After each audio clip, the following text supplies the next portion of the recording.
பிதா, குமாரன், பரிசுத்தாவியின் நாமத்தினாலே ஆமேன். இயேசு கிறிஸ்துவின் இனிய நாமத்திலே உங்களை வாழ்த்தி வரவேற்கிறேன்.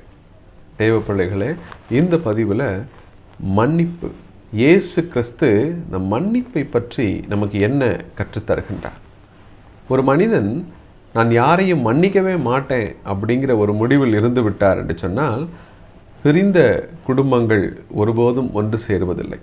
முறிந்த நட்புகள், உறவுகள் ஒருபோதும் ஒன்று சேருவதில்லை.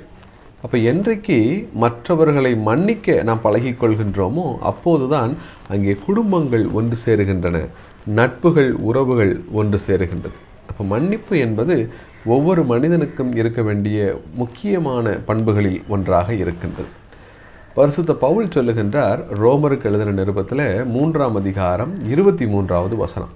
அங்கே நாம் எல்லோரும் பாவம் செய்து தேவ மகிமையை இழந்து நிற்கின்றோம் என்று சொல்லுகின்றார். அப்போ நம்ம எல்லாரும் பாவம் செய்திருக்கின்றோம் என்று சொல்லும்போது நாம் எல்லோருமே ஆண்டவருடைய மன்னிப்பை எதிர்நோக்கி இருக்கின்றோம். அப்போ கர்த்தர் நம்மை மன்னிக்க வேண்டும் என்று சொல்லும்போது நாம் மற்றவர்களை மன்னிக்க தயாராக இருக்கின்றோமா? நம்முடைய சொற்களால், சிந்தனைகளால், செயல்களால் ஆண்டவரை நாம் வேதனைப்படுத்தி இருக்கிறோம். ஆனால் அப்படி வேதனைப்படுத்தின பிறகும் அவர் நம்மை மன்னிக்க வேண்டும் என்று சொல்லி எதிர்பார்க்கிறோம்.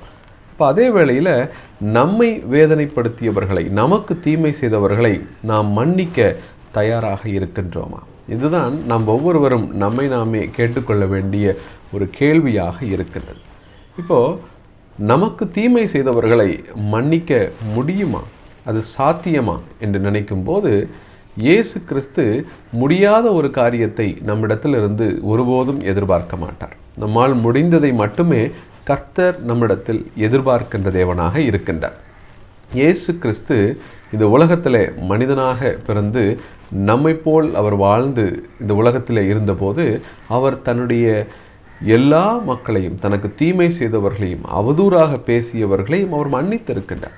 கடைசி தருவாயிலே சிலுவையில் அவர் மரிக்கும்போது கூட அவரை சிலுவையில் அறைந்தவர்களையும் சரி, அவதூறாக பேசியவர்களையும், பிதாவே இவர்கள் செய்வது இன்னதென்று அறியாமல் செய்கிறார்கள், இவர்களை மன்னியும் என்று சொல்லி கடைசி நிமிடம் வரை தனக்கு தீமை செய்தவர்களையும் மன்னிக்கின்ற ஒரு தெய்வமாக இயேசு கிறிஸ்து நமக்கு ஒரு முன்மாதிரியான ஒரு வாழ்வை வாழ்ந்து காட்டி இதை பின்பற்றுங்கள் என்று நம்மை சொல்லுகின்றார். அப்போது நமக்கு தீமை செய்பவர்களை நம்மால் மன்னிக்க முடியும். இயேசு கிறிஸ்து அதற்கு ஒரு உதாரணமாக வாழ்ந்து காட்டி இருக்கு. மற்றவர்களை நாம் மன்னிக்க வேண்டும், சரி. ஆனால் ஒரு மனிதனை எத்தனை முறை தான் மன்னிக்க முடியும்? இந்த கேள்வி நமக்கு மட்டுமில்லை, இயேசு கிறிஸ்துவின் காலத்தில் அவருடைய சீடர்களுக்கும் இருந்தது. அதனால தான் பேதுரு மத்தேயு 18ஆம் அதிகாரத்தில் இயேசு கிறிஸ்துவை பார்த்து கேட்கிறார், நான் ஒரு மனிதனை எத்தனை முறை மன்னிக்க வேண்டும்? ஒரு 7 முறை மன்னித்தா போதுமானதா என்று கேட்கின்றார். எதற்கு 7 முறை என்று சொல்லி பேதுரு சொன்னார் என்ற ஒரு கேள்வி நமக்கு வரலாம். இயேசு கிறிஸ்துவின் காலத்தில் யூதர்கள் மத்தியில் ஒரு பரவலான ஒரு எண்ணம் இருந்தது. அது என்ன என்றால், ஒரு மனிதனை 3 முறை நாம் மன்னிக்க வேண்டும். அதற்கு மேலும் ஒருவன் நமக்கு தீமை செய்கிறான் என்று சொன்னால் அவரை மன்னிக்க வேண்டிய கட்டாயத்தில் நாம் இல்லை என்ற ஒரு எண்ணம் பரவி இருந்தது. இதையெல்லாம் அறிந்த பேதுரு 3 முறை பரிசேயர்கள் மன்னிக்க சொல்லுகிறார்கள், ஆனால் நானும் 7 முறை மன்னிக்க தயாராக இருக்கிறேன் என்று சொல்லும்போது இயேசு கிறிஸ்து என்னை பாராட்டுவார் என்று கூட பேதுரு நினைத்து சொல்லி இருக்கலாம். ஆனால் இயேசு கிறிஸ்துவனுடைய பதில் முற்றிலுமாக மாறுபட்டதாக இருக்கிறது. அவர் சொல்லுகிறார், 7 தரம் நீ அவனை மன்னிக்க வேண்டும் என்று சொல்லி. இங்கே இயேசு கிறிஸ்து 7 முறையிலிருந்து 77 முறை ஒரு மனிதனை நீ மன்னிக்க வேண்டும் என்று சொல்லும்போது அங்கே அந்த எண்ணிக்கையை அவர் கூட்டுகின்றாரா? நிச்சயமாக இல்லை. மாறாக ஒருவரை நாம் கணக்கில்லாமல் மன்னிக்க வேண்டும், முழுமையாக மன்னிக்க வேண்டும் என்ற எண்ணத்தை இயேசு கிறிஸ்து இங்கே நமக்கு தருகின்றார். அதே போல மற்றொரு இடம், லூக்கா 17ஆம் அதிகாரம் 4வது வசனத்தில் இயேசு கிறிஸ்து தன்னுடைய சீடர்களுக்கு சொல்லுகின்றார், உன்னுடைய சகோதரன் ஒரே நாளில் 7 முறை உனக்கு தீங்கு செய்துவிட்டு மறுபடியும் உன்னிடத்தில் மன்னிப்பு கேட்கும் போதும் நீ அவனை மன்னிக்க தயாராக இரு என்று சொல்லுகின்றார். அப்போ இந்த இடத்துல நம்ம கவனிக்க வேண்டிய காரியங்கள் 2. ஒரே நாளில் ஒருவர் நமக்கு 7 முறை தீமை செய்கிறான் என்று சொன்னால் அவன் வேண்டுமென்றே நமக்கு தீமை செய்கிறான். இரண்டாவது, ஒவ்வொரு முறையும் அவன் மன்னிப்பு கேட்கும்போது உள்ளத்திலிருந்து உண்மையான மன்னிப்பை அவன் கேட்கவில்லை, ஒரு ஒப்புக்காக அங்கே மன்னிப்பு கேட்கிறான் என்பதையும் நாம் புரிந்து கொள்ள வேண்டும். ஆனால் இயேசு கிறிஸ்து சொல்லுகிறார், எப்படியாக இருந்தாலும் நீ அவனை மன்னிக்க தயாராக இரு என்று சொல்லுகின்றார். நம்முடைய வாழ்க்கையில் பல நேரங்களில் மக்கள் நமக்கு சில தீமைகள் விளைவிக்கும் போது சிலர் மன்னிப்பு கேட்கலாம், பலர் மன்னிப்பு கேட்காமல் கூட இருக்கலாம். அப்போ மன்னிப்பு கேட்காதவர்களை நாம் நம்முடைய உள்ளத்திலே கோபத்தோடும் வெறுப்போடும் வைராக்கியத்தோடும் வைத்துக்கொண்டே இருப்போம் என்று சொன்னால் அது நமக்கும் கர்த்தருக்குமான ஆவிக்குரிய வாழ்க்கையை அது மேம்படுத்த விடுவது கிடையாது. நம்முடைய உள்ளத்தில் வெறுப்பு, வைராக்கியம், கோபம் இவையெல்லாம் இருக்கும்போது நம்முடைய உடலும் சரி, மனதும் சரி, சந்தோஷமாக சமாதானமாக இருப்பது கிடையாது.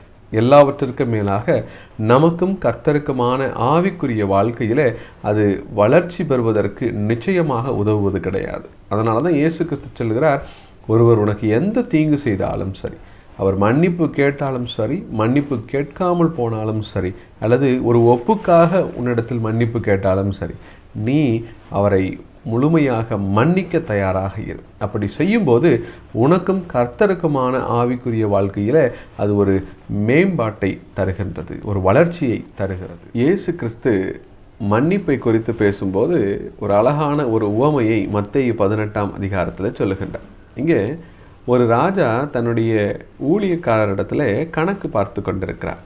அப்படி பார்க்கும்போது ஊழியக்காரர் 10,000 தாலந்துகள் கடன் பட்டிருப்பதை அவர் பார்க்கிறார். 10,000 தாலந்து அதனுடைய மதிப்பு என்ன என்று சொன்னால், ஒரு தாலந்தின் மதிப்பு ஒரு சராசரி மனிதன் 20 வருடங்கள் வேலை பார்த்து சேர்க்கக்கூடிய வருமானம்தான் ஒரு தாலந்தின் மதிப்பு. அப்போ 10,000 தாலந்துகளின் மதிப்பு என்று சொல்லும்போது கோடிக்கணக்கான பணத்தை அவன் கடனாக பெற்றிருக்கின்றான். அந்த கடனை திருப்பி கொடுக்கக்கூடிய நிலையிலும் அந்த மனிதன் இல்லை. அப்போ இங்கே இந்த ராஜா என்ன உத்தரவு போடுகிறார் என்று சொன்னால், இந்த மனிதனும் சரி, இவனுடைய மனைவி, பிள்ளைகள் அனைவரையும் விற்று அந்த கடனை திருப்பி செலுத்த வேண்டும் என்று சொல்லுகின்றார். இது அந்த காலத்தில் நடக்கக்கூடிய ஒரு காரியம். ஒரு மனிதனால் கடனை செலுத்த முடியவில்லை என்று சொன்னால் அவனுக்கு உண்டான எல்லாவற்றையும் விற்று, அவனுடைய மனைவி, பிள்ளைகளை அவனையும் சேர்த்து அடிமையாக விற்று அந்த கடனை திரும்ப பெற முயற்சி செய்வார்கள். அப்போ இப்போது இந்த ஊழியக்காரன் அந்த ராஜாவினிடத்தில் அழுது மன்னிப்பு கேட்கிறான். நான் எப்படியாவது இந்த கடனை செலுத்தி விடுகிறேன், என்னை மன்னித்து விடுங்கள் என்று சொல்லும்போது அவன் மீது இரக்கம் கொண்ட அந்த ராஜா அவனை மன்னித்து விடுகின்றார். இங்கே மன்னிப்பு என்று சொல்லும்போது அந்த கடனை முழுவதுமாக தள்ளுபடி செய்கின்றார்.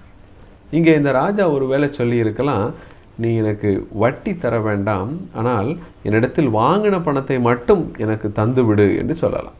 அப்படி சொன்னாலும் அந்த ராஜாவை நல்லவர் என்று தான் நாம் சொல்லுவோம். அல்லது உன்னுடைய சொத்துக்களை நான் எடுத்துக்கொள்கிறேன், ஆனால் உன்னையும் உன் குடும்பத்தையும் நான் அடிமையாக விற்கவில்லை என்று அந்த ராஜா சொல்லியிருக்கலாம். அப்படி சொல்லியிருந்தாலும் அந்த ராஜா நல்லவர் என்று தான் நாம் சொல்லியிருப்போம். ஆனால் இங்கே அந்த ராஜா அந்த கடனை முழுவதுமாக தள்ளுபடி செய்கின்றார்.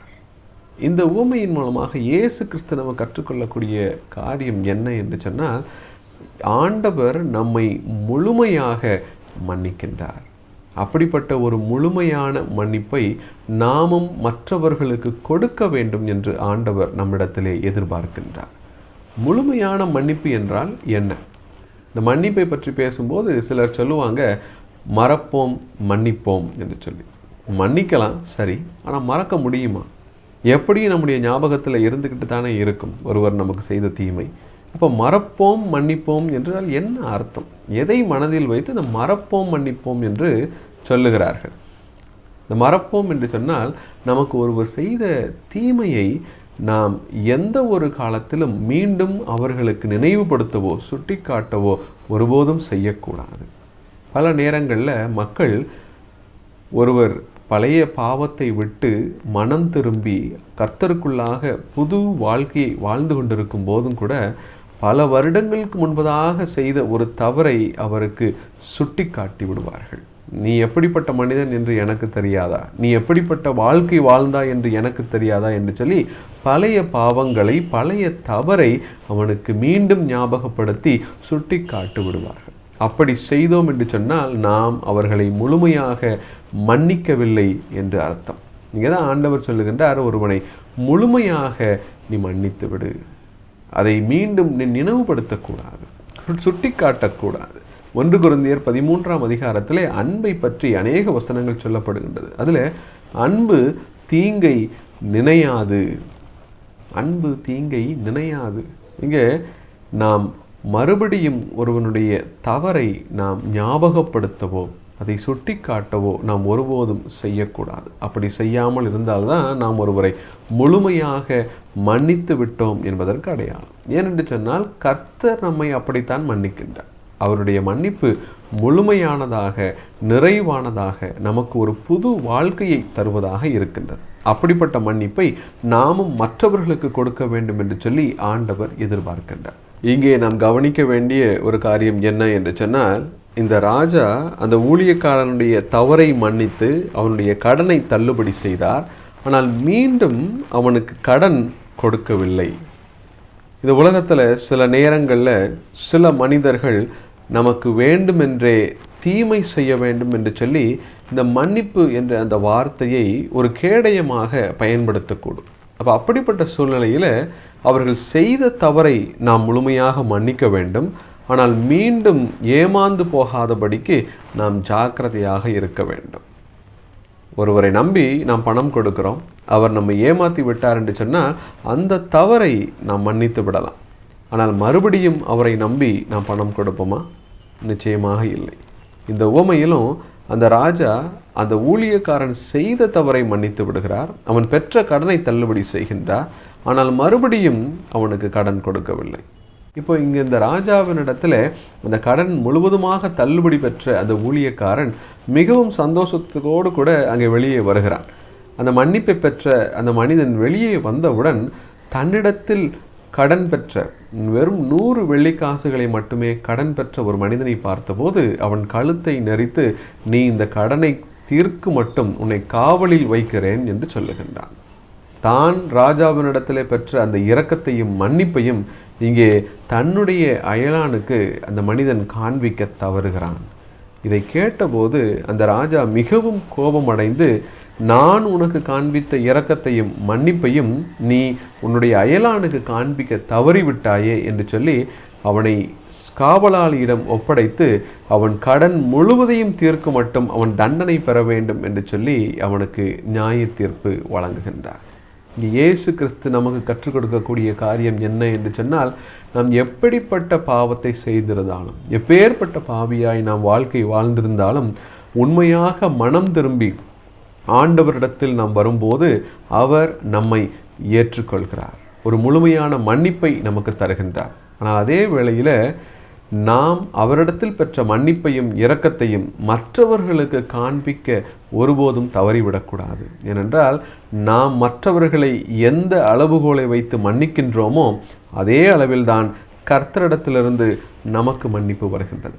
எனவே கிறிஸ்துவுக்குள் பிரியமானவர்களே, ஆண்டவரிடத்திலிருந்து மன்னிப்பை எதிர்பார்க்கும் நாம் மற்றவர்களையும் மன்னிக்க பழகிக்கொள்வோம்.